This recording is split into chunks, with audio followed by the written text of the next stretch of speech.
అందరికీ నమస్కారం. ఈరోజు కథ 'నువ్వే నా శ్వాస' ఎపిసోడ్ నెంబర్ 31. ఈ స్టోరీ మీకు నచ్చితే తప్పకుండా లైక్ చేసి మన ఛానల్ని సబ్స్క్రైబ్ చేసుకోండి. ఇక స్టోరీలోకి వెళ్దాం. ప్రియా, ప్రియా, ఒక్కసారి రావే బాబు, నీ కొడుకుతో వేగలేకపోతున్నానే. నాకు పట్టపగలే చుక్కలు చూపిస్తున్నాడు వీడు అంటాడు చెర్రీ. అబ్బా చెర్రీ, ఏంటి ఎప్పుడు చూడు నా మీద నా కొడుకు మీద పడతావు? నువ్వు రా నాన్న అని కొడుకునెత్తుకొని, ఏంటి నాన్న, మీ డాడీ నిన్ను సతాయిస్తున్నాడా? మీ డాడీ పని ఆకాష్ మామ వచ్చాక చెప్దాం, సరేనా అంటుంది ప్రియ. వాడికి ఏం అర్థమైందో కానీ చేతులాడిస్తూ కేరింతలు కొడతాడు. ఏంటి, నేను నీ కొడుకుని సతాయిస్తున్నానా? నా తల్లే, నేను సతాయించటం కాదు. నాకు వాడు పట్టపగలు చుక్కలు కాదు, గెలాక్సీలు గ్రహాలు చూపిస్తున్నాడు. వీడికి పాకటం ఎప్పుడొస్తుందా అని ఎంతగా చూశాను, కానీ ఇప్పుడు ఎందుకు పాకటం వచ్చిందా అని తల కొట్టుకోవాలనుంది నాకు. ఇందాకటి నుండి ప్యాంటు వేద్దామని చూస్తుంటే అరే, ఒక్క దగ్గర కూడా ఆగటం లేదు. రూమ్ మొత్తం పాకేస్తున్నాడు. వాడి వెనక పడి బోర్లాడే కంటే ఆ వెంకన్న స్వామికి పొర్లు దండాలు పెడితే కనీసం నాకు పుణ్యమైన వస్తుంది. కానీ వీడి వెనక పరిగెడితే నాకు ఆయాసం అలుపు తప్ప ఇంకేం లేదు. నా వల్ల కాదే బాబు, నువ్వే నీ కొడుక్కి ఈ పాయింట్ వేసుకో తల్లి అని చేతిలో పెట్టేసి బెడ్పై ఆయాసంతో కూలబడిపోతాడు. చెర్రీని చూసి ఫుల్లుగా నవ్వుతూ కొడుకుని ఒళ్ళో వేసుకొని వాడికి ముచ్చట చెప్తూ పాయింట్ వేసేస్తుంది ప్రియ. దాన్ని చూసిన చెర్రీ, ఓరేయ్, నేను వేస్తా అంటే నన్ను తిప్పలు పెట్టావు. మీ మమ్మీ వేస్తే మాత్రం బుద్ధిగా వేయించుకున్నావు అని కొడుకు నడ్డి మీద ఒక్కటేస్తాడు. ఇక అంతే, వాడు వాళ్ళమ్మని పట్టుకొని కెవ్వున రాగం అందుకుంటాడు. లేదు నాన్న లేదు, మీ డాడీ సంగతి చూద్దాం అని భుజంపై వేసుకొని చెర్రీ వీపుపై 2 దెబ్బలు వేయగానే ఏడు పాపేసి కిలకిలా నవ్వుతాడు. అది చూసిన చెర్రీ, ఓరేయ్, నీవన్నీ దొంగ ఏడుపులేరా? కావాలని ఏడ్చి నన్ను మీ మమ్మీతో కొట్టించి మళ్ళీ ఎలా నవ్వుతున్నాడు? నీకన్నీ మీ మామ పోలికలేరా నాయనా? నీకు రిషి కాదు, రాక్షసని పేరు పెట్టాల్సింది. నాకు మొగుడ్లా తయారయ్యావు కదరా అని వాణ్ణి తిడుతుంటే, ఓయ్, ఏంటి నా కొడుకుని తిడుతున్నావు? వాడు నా బంగారు కొండ. వాడు ఈ మమ్మీ కూచి, అందుకే వాడి మమ్మీకి నువ్వు ఇబ్బంది పెట్టావు. అందుకే వాడికి కోపం వచ్చి నిన్ను సతాయిస్తున్నాడు అంటుంది ప్రియ. చెర్రీకి అర్థం కాక, నిన్ను నేనేం ఇబ్బంది పెట్టానే అని తల గోక్కుంటాడు. ఏం చేశాను అని ఏం తెలియని వాడిలాగా అడుగుతున్నావు?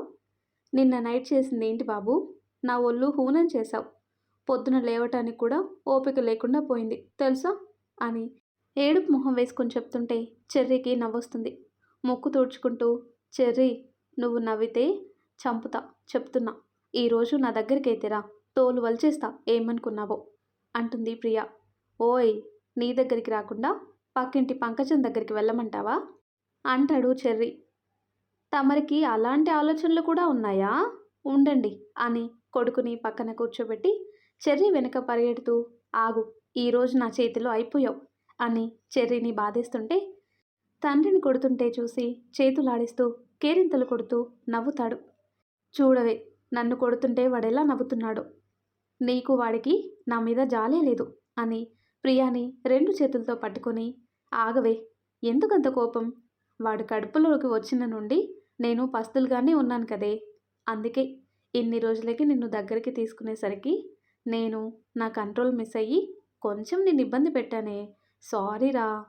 రే, కొట్టానంటేనా సారీ అంట? సారీ? నాకు నువ్వు సారీ చెప్పటం ఏంటి? నేను నీ పెళ్ళాన్ని, నీకు ఇష్టం వచ్చిందే చేసుకునే హక్కు నీకుంది అని చెర్రీ ముక్కు పిండుతూ చెప్తుంది ప్రియ. వాళ్ళమ్మని వాళ్ళ నాన్నని చూసి నేను కూడా అన్నట్టు వాళ్ళ దగ్గరికి పాక్కుంటూ వెళ్ళి ఎత్తుకో అన్నట్టు చేతులు చాపుతాడు. నిన్నెత్తుకోవాలా అని ప్రియ వాణ్ణి ఎత్తుకొని ముద్దు పెట్టుకుంటుంటే ఓరగా చెర్రీని, చూసావా, నాకు మా మమ్మీ కిస్ ఇచ్చింది, నీకు లేదు అన్నట్టు చెర్రీ వైపు చూస్తుంటే, రేయ్, నీకు ఇన్ని వేషాలు ఎక్కడి నుండి వచ్చాయిరా? ఇంకెక్కడి నుండిలే, ఉన్నాడుగా నా బావగాడు, వాడు ఆఫీస్లో చూపించింది చాలదన్నట్టు నువ్వు నాకు ఇంటి దగ్గర చుక్కలు చూపిస్తున్నావు. ఏం చేస్తాం, నడుస్తుంది మీది అని పెదవి విరుస్తాడు. అవును చెర్రీ, వదిన గురించి తెలిసింది. పెద్దమ్మ వాళ్ళు వెళ్ళారని చెప్పావు అని అడుగుతుంది ప్రియ. హా, వెళ్ళారు. నేను వెళ్ళాలి. నాకు మీ అన్న ఒక పని అప్పచెప్పాడు. అది పూర్తి చేయకపోతే నాకిక అంతే. పారిస్ తీసుకెళ్ళి టవర్ మీద నుండి తోసేసినా తోసేస్తాడు. బాయ్, నేను వెళ్తున్నా అని భార్యని ముద్దు పెట్టుకొని నీకు పెట్టను పోరా అనేసరికి వాడి మొహం బిక్కుమన్నట్టు పెట్టేస్తాడు. ఏడవకరా, నీకు పెడతాను అని చిన్నోడికి కూడా ముద్దులు పెట్టేసి బుగ్గలు ఎర్రగా చేసి బాయ్ చెప్పి వెళ్తాడు. అయ్యో, మీ డాడీని బుగ్గలు ఎలా చేశాడు నాన్న అని వాడిని పడుకోబెట్టి పనిలో పడింది ప్రియ. ఆ తర్వాత కట్ చేస్తే వర్ష, వర్ష ఆగు, నీకు మీ నాని తాతని చూసి అల్లరి ఎక్కువైపోయింది. అసలు నా మాటే వింటం లేదు నువ్వు అని వర్షాన్ని పట్టుకోలేక అక్కడే కూర్చుండిపోతుంది భూమి. ఏమైంది భూమి, ఎందుకు నా చిట్టి తల్లి మీద కోప్పడుతున్నావు? చూడండి మావయ్య, స్కూల్కి వెళ్ళాలి రెడీ చేస్తానంటే అస్సలు రావటమే లేదు. 2 రోజుల నుండి స్కూల్ వెళ్ళలేదు. ఈరోజు కూడా వెళ్ళను అంటుంది. మీ అబ్బాయి నిన్న వద్దు అంటే ఊరుకున్నా. అది చూసుకొని ఈరోజు కూడా వెళ్ళను అని మొండికేస్తుంది. మీరు రాగానే బాగా వేషాలు వేస్తుంది మిమ్మల్ని చూసుకుని. లేకపోతే స్కూల్కి ఎంత బాగా వెళ్ళేదో తెలుసా మావయ్య? నాకన్నా ముందే స్కూల్కి రెడీ అయ్యి కూర్చునేది. ఇప్పుడు ఇలా నన్ను పరిగెత్తిస్తుంది అని కూతురు మీద కంప్లైంట్ చేస్తుంది భూమి. వర్షాన్ని ఎత్తుకొని, ఏరా తల్లి, స్కూల్ వెళ్ళాలని లేదా? ముందు బాగా వెళ్ళేదానివని మీ మమ్మీ చెప్తుంది. మరి ఈరోజు ఎందుకు వెళ్ళనంటున్నావు అని అడుగుతాడు రామకృష్ణ. మరేమో తాత, అప్పుడు ఇంట్లో ఆకోటానికి ఎవ్వరూ ఉండేవారు కాదు. అందుకే స్కూల్కి వెళ్తా అనేదాన్ని. కానీ ఇప్పుడు నాతో ఆకోటానికి నువ్వు, నాని, ఇంకా డాడా కూడా ఉన్నారు. అందుకే వెళ్ళను అంటున్నా. అయినా నీకొకటి చెప్పనా? అక్కడ నాకు ఏబిసిడి వచ్చు, రైమ్స్ వచ్చు, 1 2 3 4 కూడా వచ్చు. మా ఫ్రెండ్స్కి రావు. అందుకే తనతో పాటు నాకు కూడా అవే హోంవర్క్ ఇస్తుంది మా మ్యామ్. ఫుల్ బోర్ తాత, నువ్వైనా మమ్మీకి చెప్పు ప్లీజ్ అని క్యూట్గా చేతులు తిప్పుతూ దాని చక్రాలాంటి కళ్ళని రౌండ్గా తిప్పుతూ చెప్తుంది. వర్ష చెప్పిన విధానంకి రామకృష్ణ, వసుమతికి నవ్వొచ్చి ఫుల్గా నవ్వేస్తారు. అవునా, నీకు వచ్చినవే మళ్ళీ నేర్పిస్తే నువ్వు కొత్తవి నేర్చుకో అని అంటూ ఉంటారు. ఆ తతంగం కూడా అయింది మావయ్య. క్లాస్లో చెప్పేవన్నీ వచ్చిన వాళ్ళు వేరే ఏదైనా నేర్చుకోవచ్చు అని చెప్తే పెయింటింగ్ క్లాస్లో జాయిన్ చేశాను. పెయింటింగ్ వేయటం మానేసి ఆ పెయింట్లు భవ్య మొహానికి రాసి దాన్ని ఏడిపిస్తుంది. చూడటానికి అలా ఉంది కానీ అల్లరి మామూలుగా చేయదు మావయ్య. మళ్ళీ ఏం తెలియని పిల్లిలాగా ఎలా చూస్తుందో చూడండి అంటుంది భూమి. వాళ్ళమ్మ తన గురించి చెప్తుంది అని కళ్ళు టపటపలాడిస్తూ మిడిగుడ్లేసుకొని భూమిని చూస్తుంటుంది వర్ష. ఏంటి, ఇందాకటి నుండి నా కూతురు మీద ఓ అని నోరేసుకొని అరుస్తున్నావు అంటూ వచ్చి కూతుర్ని ఎత్తుకుంటాడు ఆకాష్. ఏంటి, నేను అరుస్తున్నానా? అవునులే, మీ కంటికి అలాగే కనిపిస్తుంది. మీకు నాకన్నా మీ కూతురే ఎక్కువైంది అని భూమి మూతి తిప్పుకుంటుంటే, డాడా, మమ్మ మౌత్ లూజ్గా అయిందా? ఎప్పుడు అలానే తిప్పుతుంది. డాక్టర్ దగ్గరికి వెళ్ళి టైట్ చేపిద్దాం అని అమాయకంగా అనగానే భూమిని చూసి అందరూ గట్టిగా నవ్వేస్తారు. అది డాక్టర్ చేసేది కాదు తల్లి, మీ మమ్మీకి నేను టైట్ చేస్తానులే అని భూమికి మాత్రమే వినపడిలా అంటాడు ఆకాష్. భూమి గుర్రుగా చూస్తూ, మీ కూతుర్ని రెడీ చేయాలి, ఇటు ఇవ్వండి. బాగా ఎక్కువైపోయింది, స్కూల్కి వెళ్తేనే సెట్ అవుతుంది అని వర్షని తీసుకోబోతుంటే, భూమి తను వెళ్ళదు, నేనే వద్దని చెప్పాను, అందుకే తను నిన్ను తిప్పిస్తూ ఆట పట్టిస్తుంది. కొన్ని డేస్ వద్దు, సిచ్యువేషన్ బాగాలేదు, రిస్క్ ఎందుకు, ఒక 1 వీక్లో అన్నీ సెట్ అయిపోతాయి. సిటీకి వెళ్ళిపోదాం, అక్కడ స్కూల్లో జాయిన్ చేద్దాం. అప్పటి వరకు ఉండని, ఎలాగూ మమ్మీ వాళ్ళు కూడా టైం స్పెండ్ చేసినట్టుంటుంది అంటాడు ఆకాష్. సరే ఆకాష్ గారు, నేను ఆ విషయం ఆలోచించలేదు. సరేలే, రాక్షసి ఎంజాయ్ చెయ్యు. అలాగే కొద్దిసేపు తర్వాత నువ్వు నీ హోంవర్క్ చేసి నాకు చూపించాలి, ఓకేనా? భూమిని కిస్ చేసి, ఓకే మమ్మా, నేను పెయింటింగ్ కూడా వేస్తాను, నాని తాత పెయింటింగ్ వేస్తాను అంటుంది వర్ష. ఓకే, వెళ్ళు, అల్లరి చేయొద్దు. అక్క, దానికి ఆ పెయింట్స్ ఇవ్వకు అనుకుంటూ వస్తుంది భవ్య. ఎందుకు బువ్వా అని ముసిముసిగా నవ్వుతూ అడుగుతుంది వర్ష. చూసావా అక్క, తెలిసి కూడా ఎలా నవ్వుతుందో. మళ్ళీ ఆ పెయింట్స్ నా మొహానికి రాసి నన్ను ఏడిపిస్తుంది. ఆ రోజు నన్ను అలా చూస్తున్న విజ్జు ఇప్పటికి కూడా ఏడిపిస్తాడు. ఆ రోజు ఫోన్లో ఫొటోస్ కూడా తీశాడు. నువ్వసలు ఇవ్వకు ఈ దయ్యానికి. నేను కాదు, నువ్వే దయ్యం అని నవ్వుతూ పరిగెడుతుంది వర్ష. ఆగవే, ఎలకలాగా పరిగెడుతూనే ఉన్నావు, ఆగు అని భవ్య కూడా వర్ష వెనుక పరిగెడుతుంది. ఆగవే, ఎలుకలాగా పరిగెడుతూనే ఉన్నావు, ఆగు అని భవ్య కూడా వర్ష వెనుక పరిగెడుతుంది. అలా వాళ్ళ అల్లరి చూసి పెద్దవాళ్ళు ఎంజాయ్ చేస్తారు. ఆ తర్వాత కట్ చేస్తే, ధీరజ్, ధీరజ్, అసలేం జరుగుతుంది? నువ్వు చేతులు ముడుచుకొని సైలెంట్గా కూర్చుంటే ఎలా? అక్కడ వాళ్ళందరూ కలిసిపోయి సంబరాలు చేస్తుంటే నువ్వేం చక్కా ఇక్కడ టీవీ చూస్తూ కూర్చోటానికి సిగ్గులేదు? రియా, ఎందుకంత టెన్షన్ పడుతున్నావు? రా, వచ్చి కూర్చో. ఈ కూల్ డ్రింక్ తాగి చల్లబడు. ప్రతిదానికి ఆవేశం కరెక్ట్ కాదు. సంబరాలు చేసుకుంటారో సమోసాలు చేసుకుంటారో చేసుకొని, అన్నింటికీ ఒక టైం ఉంది. నేను చూసుకుంటా. నువ్వెందుకు టెన్షన్ పడతావు అంటాడు ధీరజ్. పడకుండా ఎలా ఉండాలి ధీరజ్? వాడి వల్ల మా అక్క మాకు దూరమైంది. మేమెంత బాధని చూస్తున్నామో ఆ ఆకాష్ కూడా అంత బాధని చూడాలి. అప్పుడే నాకు చల్లగా ఉంటుంది. నువ్వేదో ఒకటి చెయ్యి. మనం ఎంత పర్ఫెక్ట్గా వాళ్ళని దూరం చేస్తే వాళ్ళేమో ఇప్పుడు మళ్ళీ కలిసిపోయారు. వాళ్ళు సంతోషంగా ఉంటే నేను చూడలేను అని ధీరజ్ని హక్ చేసుకుని కంటతడి పెట్టుకుంటుంది. రియా, నువ్వు కన్నీళ్లు పెట్టుకుంటే నేను చూడలేను అని నీకు తెలుసు కదా. అందుకే నీ పగని నేను పంచుకున్నాను. నువ్వు కూల్గా ఉండు, నేను చూసుకుంటాను. నాకు తెలుసు ధీరజ్, నీకు నేనంటే ఇష్టం. నువ్వు నా కోసం ఏమైనా చేస్తావు అంటుంది రియా.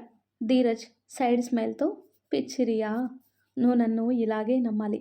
నిన్ను అడ్డు పెట్టుకునే నాకు ఆకాష్ మీద ఉన్న పగని తీర్చుకుంటాను. నువ్వే నా ఆయుధం అని మనసులో అనుకుంటాడు. ఆ తర్వాత కట్ చేస్తే, హాయ్ ఆల్. హాయ్ విజయ్ గారు, రండి కూర్చోండి. ఏంటి సడన్ సర్ప్రైజ్? వస్తున్నట్టు కూడా చెప్పలేదు. ఏంటి వదిన గారు, మమ్మీ వాళ్ళు టెంపుల్కి వెళ్తున్నారు. మీరు భవ్యని కూడా పంపిస్తే వాళ్ళకి ఇంట్రడ్యూస్ చేద్దామని వచ్చాను. ఏంటి, ఎప్పుడు నన్ను భూమి గారు అని పిలిచేవారు కదా, ఈరోజేంటి కొత్తగా వదిన గారు అని పిలుస్తున్నారు అంటుంది భూమి. హా, మీ సిస్టర్ని పెళ్లి చేసుకుంటే మీరు నాకు వదిన అవుతారు కదా, అందుకే అలా పిలిచాను అని చిన్న స్మైల్తో చెప్తాడు విజయ్. ఏంటి బ్రో, మార్నింగ్ మార్నింగ్ వచ్చేసావు? మరి మా మరదల్ని చూడకుండా ఉండలేకపోతున్నావా అని అడుగుతాడు ఆకాష్. అదేం కాదు ఆకాష్ గారు, టెంపుల్కి తీసుకెళ్తాను విత్ యువర్ పర్మిషన్. అంతొద్దు బ్రో, మేము పర్మిషన్ ఇస్తేనే తనని లవ్ చేసావా అని ఆకాష్ కళ్ళు ఎగరేస్తాడు. బ్రో, మీరు అలా అంటే నేనేం చెప్పలేను. భవ్య లోపల రెడీ అవుతుంది, వచ్చేస్తుంది ఒక 10 మినిట్స్. విజయ్ గారు, వీళ్ళు మా అత్తయ్య మామయ్య అని వాళ్ళని పరిచయం చేస్తుంది భూమి. వర్షని ఒళ్ళో కూర్చోబెట్టుకొని వాళ్ళతో మాట్లాడుతూ కూర్చుంటాడు విజయ్. అక్క ఓకేనా అనుకుంటూ వస్తుంది భవ్య. విజయ్ తలెత్తి చూసి ఫ్రీజ్ అయిపోతాడు. కనురెప్పలు వాల్చకుండా భవ్యని చూస్తుంటాడు. పక్కన కూర్చొని విజయ్ని చూసిన ఆకాష్, మరీ అంతలా చూసి చొంగ కార్చుకోకు బ్రో, మన మగజాతి పరువు పోతుంది అని చిన్నగా చెవిలో చెప్పగానే కళ్ళు దించేసి ఆకాష్ వైపు చూసి, మీకేంటి ఆకాష్ గారు, పెళ్ళైపోయింది, మాకు తెలుసు ఆ బాధేంటో. కనీసం మీ మరదలు నన్ను ముట్టను కూడా ముట్టనివ్వదు. కనీసం కళ్ళతో అయినా చూసుకోవాలి కదా అంటాడు విజయ్. ఓ, నీ పరిస్థితి కూడా అలానే ఉందా అని నవ్వుకొని, వాళ్ళు ఛాన్స్ ఇవ్వరు బ్రో, మనం తీసుకోవాలి అని విజయ్కి కన్ను కొట్టి చెప్తాడు ఆకాష్. అంతే అంటారా? సరేలే, మీరు చెప్పారు కదా, మీ అండతో ఛాన్స్ తీసుకుంటాను బ్రో. ఎక్కడైనా దొరికితే మీ పేరు చెప్పేస్తాను అంటాడు విజయ్. ఓర్నే, నువ్వు భలేవాడివే. అక్కడ నా పెళ్ళానికి తెలిస్తే ఇక అంతే సంగతి. ఏంటి ఆకాష్ గారు, ఇందాకటి నుండి ఇద్దరు అంతలా చెవులు కొరుక్కుంటున్నారు? అదేదో మాకు చెప్పొచ్చు కదా అంటుంది భూమి. హబే, ఏం లేదు భూమి, భవ్యాన్ని జాగ్రత్తగా తీసుకెళ్ళు విజయ్ అని చెప్తున్నా, అంతే అంటాడు ఆకాష్. భవ్య పద అని భవ్యాన్ని తీసుకుని గుడికి స్టార్ట్ అవుతాడు విజయ్. డ్రైవ్ చేస్తున్నాడు కానీ కళ్ళు మాత్రం భవ్య నుండి రాను అని మొండికేస్తున్నాయి. Lemon yellow sari with mirror work ఉన్న బ్లౌజ్ వేసుకుని ఉన్న భవ్యాన్ని చూస్తూ చూపు తిప్పుకోలేకపోతున్నాడు. అందులోనూ భవ్యని శారీలో చూడటం మొదటిసారి. అందుకే విజయ్ కంటికి భవ్య చాలా కొత్తగా కనిపిస్తుంది. విజయ్ అలా చూడటం భవ్యకి తెలుస్తున్నా సైలెంట్గా సిగ్గుపడుతూ విండోలో చూస్తూ కూర్చుంది. గుడి రాగానే ఇద్దరు కాళ్ళు కడుక్కొని లోపలికి వెళ్ళేసరికి విజయ్ వాళ్ళ అమ్మ నాన్న ఇద్దరు వాళ్ళ కోసం ఎదురు చూస్తున్నారు. వాళ్ళ దగ్గరికి వెళ్ళి ముందుగా వాళ్ళ కాళ్ళకి నమస్కారం చేసి వాళ్ళతో మాట్లాడుతూ గుళ్ళోకి వెళ్ళి దేవుడికి దర్శనం చేసుకుని కూర్చున్నారు. అమ్మా భవ్య, నువ్వు కూడా మీ అక్కలాగే చక్కగా ఉన్నావు తల్లి. నిన్ను చూస్తేనే తెలుస్తుంది భూమి చేతిలో పెరిగావని. మీ అక్కంటే నాకు చాలా అభిమానం. విజయ్ చెప్పగానే మేమొక్క నిమిషం కూడా ఆలోచించకుండా ఓకే చెప్పేశాము అంటాడు విజయ్ వాళ్ళ డాడీ. Thanks uncle. మీరు ఒప్పుకుంటారో లేదో అని చాలా భయమేసింది. మీకు కూడా ఇష్టమే అని చెప్పాక చాలా హ్యాపీగా ఉంది అంటుంది భవ్య. విజయ్ వాళ్ళమ్మ భవ్య మెడలో చిన్న చైన్ వేసి చాలా బాగున్నావు. నాకొచ్చే కోడలు తెలుగమ్మాయే కావాలి అనుకున్నా. నేనెలా అనుకున్నానో అలాగే అచ్చ తెలుగు ఆడపిల్లలాగా ఉన్నావు అంటుంది విజయ్ వాళ్ళ మదర్. మీరు తెలుగు చాలా బాగా మాట్లాడుతున్నారా ఆంటీ అంటుంది భవ్య. అదంతా మీ అంకుల్ క్రెడిట్ బేబీ అని చెప్పి చిన్నగా నవ్వుతుంది. విజయ్ వాళ్ళ అమ్మ కూడా విజయ్ లాగా బేబీ అనేసరికి విజయ్ని చూసి భవ్య కూడా నవ్వుకుంటుంది. అలా వాళ్ళతో కొద్దిసేపు మాట్లాడి సరే డాడ్ మీరు వెళ్ళండి, తనని నేను డ్రాప్ చేసి వస్తాను అని భవ్యని తీసుకుని స్టార్ట్ అవుతాడు విజయ్. ఏంటి విజు, రూటు మార్చావు? ఇంటికి వెళ్ళటం లేదా మనం? లేదు, నిన్నిలా చూసి కూడా డైరెక్ట్గా ఇంటికి ఎలా తీసుకెళ్ళబుద్ధి అవుతుంది బేబీ అని కన్ను కొట్టి చెప్పగానే భవ్య గుటకలు మింగుతూ మరెక్కడికి తీసుకెళ్తున్నావు విజు అని భయంగా అడుగుతుంది. కార్ గెస్ట్ హౌస్ ముందు ఆపి భవ్యని ఎత్తుకొని లోపలికి వెళ్తాడు. విజు వదులు, నువ్వు ఏం చేస్తున్నావు? అది అది తప్పు, అలా చేయకూడదు. నువ్వు గుడ్ బాయ్ కదా, గుడ్ బాయ్ లాగా ఉండాలి అని కళ్ళు అమాయకంగా తిప్పుతూ అంటుంది. భవ్యని బెడ్పై పడుకోబెట్టి డోర్ లాక్ చేసి అందరి దగ్గర నీ విజు గుడ్ బాయ్, కానీ నీ దగ్గర మాత్రం బ్యాడ్ బాయ్. నిన్ను చూస్తే బ్యాడ్ బాయ్ లాగా అయిపోతాను అని భవ్యని ఎటూ జరగనివ్వకుండా 2 చేతులు అడ్డుపెట్టి భవ్యని లాక్ చేస్తాడు. ప్లీజ్ విజు జరుగు అని పైకి లేవటానికి చూస్తుంది. విజయ్ భవ్య 2 చేతులు తన చేతులతో లాక్ చేసి భవ్య కళ్ళల్లోకి చూస్తాడు. అంతే, భవ్య కూడా విజయ్ మాయలో పడిపోతుంది. కళ్ళ మీద చిన్నగా ముద్దు పెట్టి ఈ మ్యాగ్నెట్ కళ్ళతోనే కదా ఎవ్వరికీ పడని ఈ విజయ్ని నీ వైపు లాగేసుకున్నావు అని అతని చేతిని భవ్య నడుం దగ్గరికి పోనిచి మెల్లిగా ముందుకొస్తుంటే సిగ్గుతో భవ్య కళ్ళు మెల్లిగా మూతలు పడతాయి. అదే తన అంగీకారం అనుకుని భవ్య పెదాలు అందుకుంటాడు.